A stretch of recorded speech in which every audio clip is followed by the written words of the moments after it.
Bonjour à vous, aujourd'hui cinquième question ou en tout cas remarque qu'on entend parfois sur le passif, c'est que une maison passive c'est un peu moche, tristounet.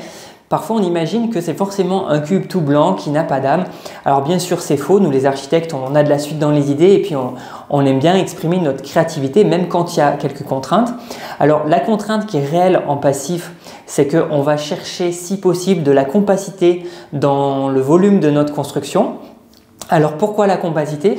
Eh bien parce que si je prends là un volume qui est idéal du point de vue compacité, qui est le cube, eh bien on va avoir un minimum de surface en contact avec l'extérieur pour un maximum de volume intérieur. Donc rapporté à la maison, ça veut dire qu'on aura un minimum de façade, de toiture et de sol pour un maximum de surface habitable. Donc c'est très intéressant parce que du coup, on aura un minimum de déperdition l'hiver, un minimum d'entrée de chaleur l'été puisqu'on aura peu de parois extérieures, pour un maximum de surface utile.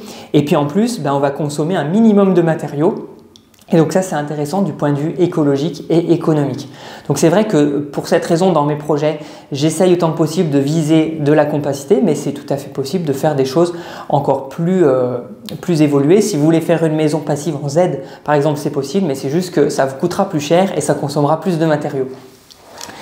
Donc quelques exemples maintenant dans des projets que j'ai réalisés ou qui sont en cours pour vous montrer la diversité de ce qui est possible. Après c'est vrai que tous les goûts sont dans la nature donc on aime ou on n'aime pas, mais au moins vous verrez que on va pouvoir jouer sur les façades, les matériaux, les dimensions, proportions des ouvertures et tout ça, ça va donner vraiment une personnalité à chaque maison qui là correspond à chacun de mes clients.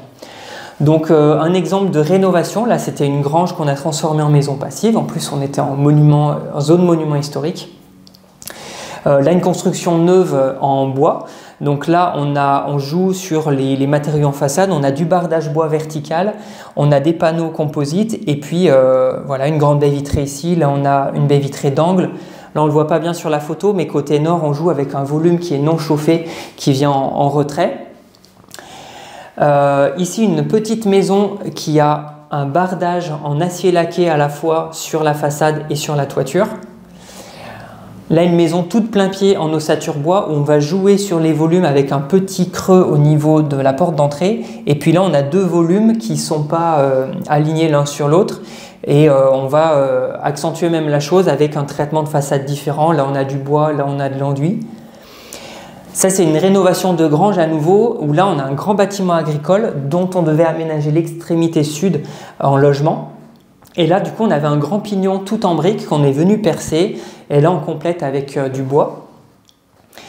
Une maison neuve où là, mes clients aimaient bien les choses très épurées, donc on a choisi du blanc et en même temps, ils aimaient bien la pierre, donc on l'a incorporé ponctuellement sur les façades. Et puis là, on s'est permis de faire une grande fenêtre d'angle qui, là, côté sud, permet de capter la chaleur du soleil et la luminosité. Et là, côté ouest, permet de bénéficier généreusement d'une super vue là qu'on a de ce côté.